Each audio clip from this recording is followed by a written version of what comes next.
Hello and welcome back to the Untypical Parent Podcast. We have our slightly different set of episodes this time round, and they are going to be called The Bookshelf. And if you've been following along, you will know that I am dyslexic and that I find reading particularly difficult. And I have suddenly found the world of audiobooks, but I really, really struggle to know what books are out there to read. And we decided, along with another author that I was in contact with, that I would start to do some episodes talking about books. Now, that could be authors coming on, it could be parents coming on, anybody that reads a book and thinks, actually, this could be a really good book that people would be interested in. And so I have with me today the lovely Cara A'Court, and I'm so pleased to have Cara with me today. So welcome to the podcast, Cara. Thank you for having me. You're very welcome. So Cara's come on to talk about two very special books. So which one should we kick off with, Cara? Your one or your niece's one? My niece's one. Okay, let's do that then. So your niece's book is called Matt the Mole and the Stormy Day. So will you tell us what's the name of your niece so people can find the book? So my niece is called Billy Rose Lamb. And she was only 6 when she wrote it. Wow. Yeah. Okay, so what is her book about? Give us a little synopsis. Don't give away the plot. We're going to keep Yeah. just as teasers.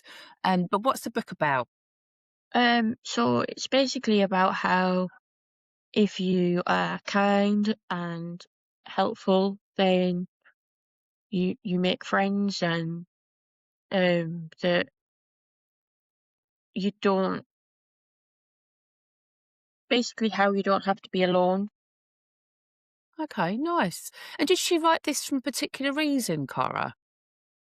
Yeah, because Auntie Cara had wrote a book.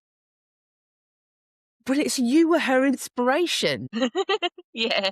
This is that. Okay. So she'd written a book. The inspiration came from you.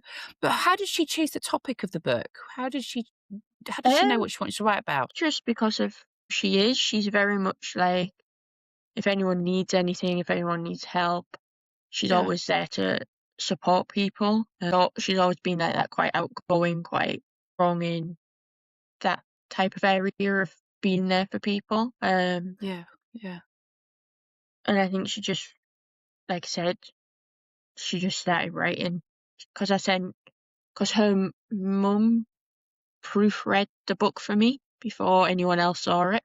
Okay. So I sent her a special copy, and then as soon as Billy saw it, it was like, Auntie Cara's wrote a book, and then that apparently was all that happened that weekend, was writing constantly different things. Oh, how not? And then you helped her to go on and to publish that book.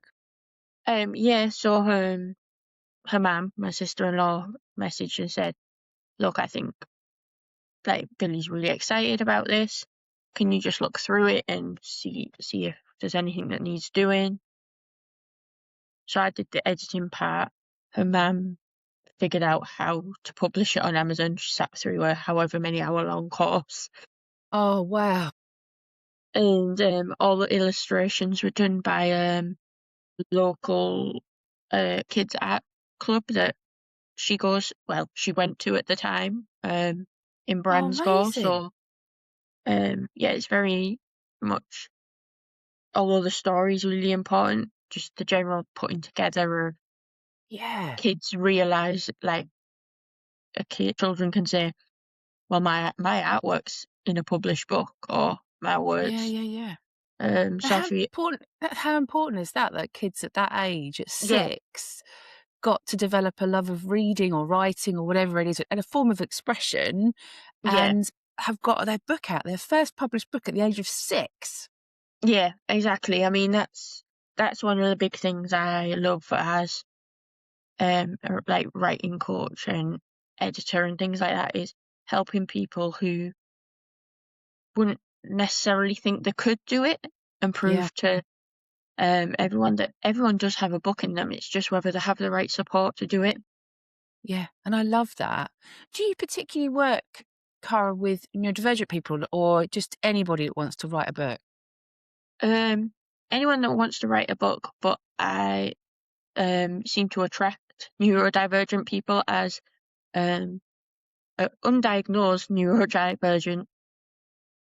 All my friends that are neurodivergent have basically labelled me because Okay. that's the only way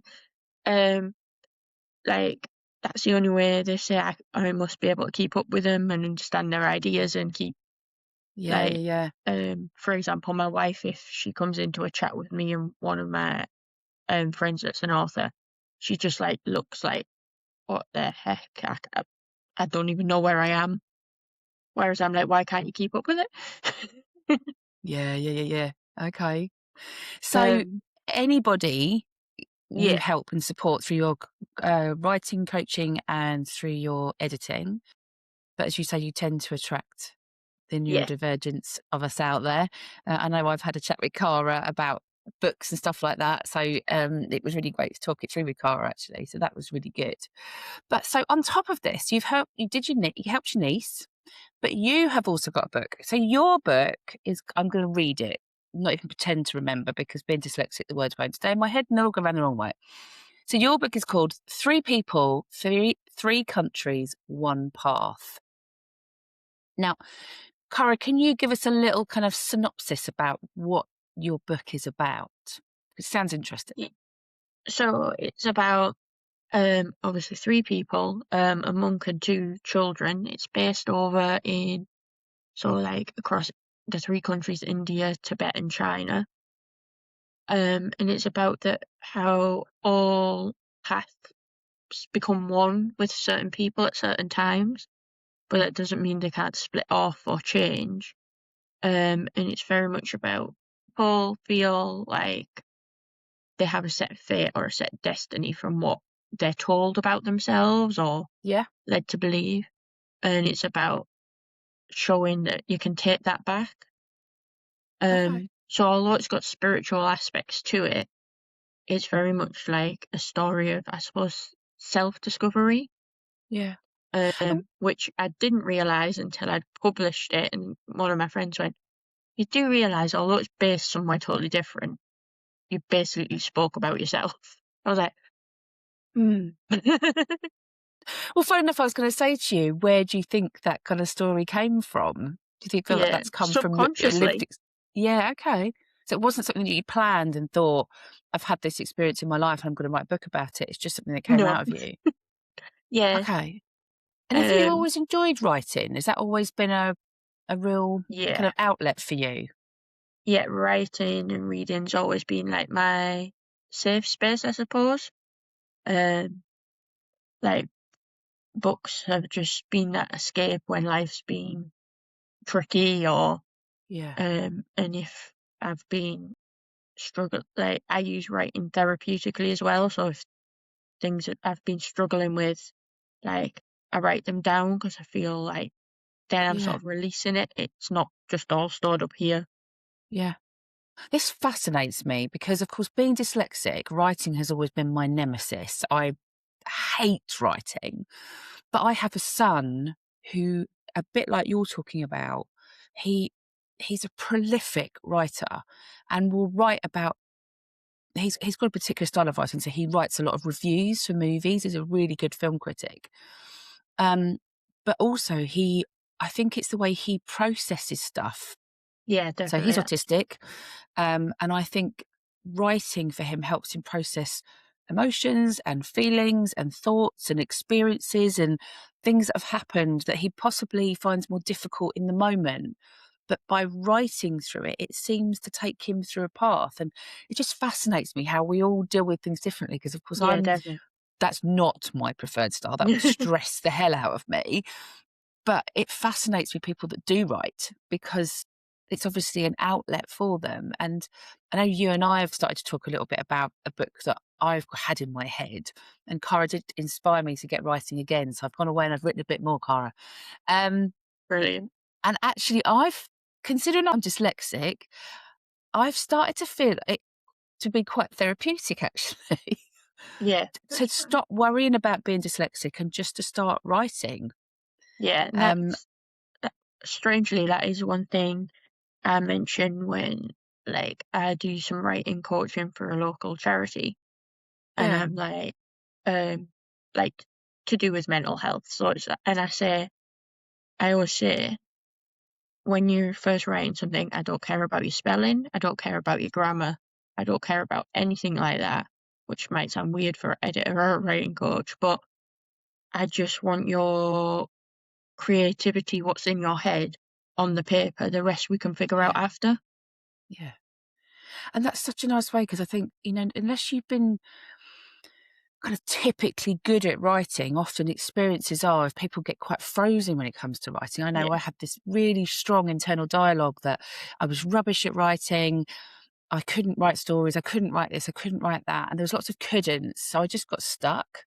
Um, but actually, once I've started to settle in and think, I found a style that works for me, and I've stopped trying that's to be an important. author. Yeah. Yeah, And it's made a massive difference. because no And I one's can start, you. yes. Yeah. And that's really important. So so we've got two books, both are available where, Cara? Where can people get your Um, books? Probably Amazon would be the best bet. They're Okay. both on So we can Amazon, yeah. Great. So we can put those links in the show notes for people. I'll also put Cara's links in the show note because it might be that after listening today, it's inspired you to go and write a book.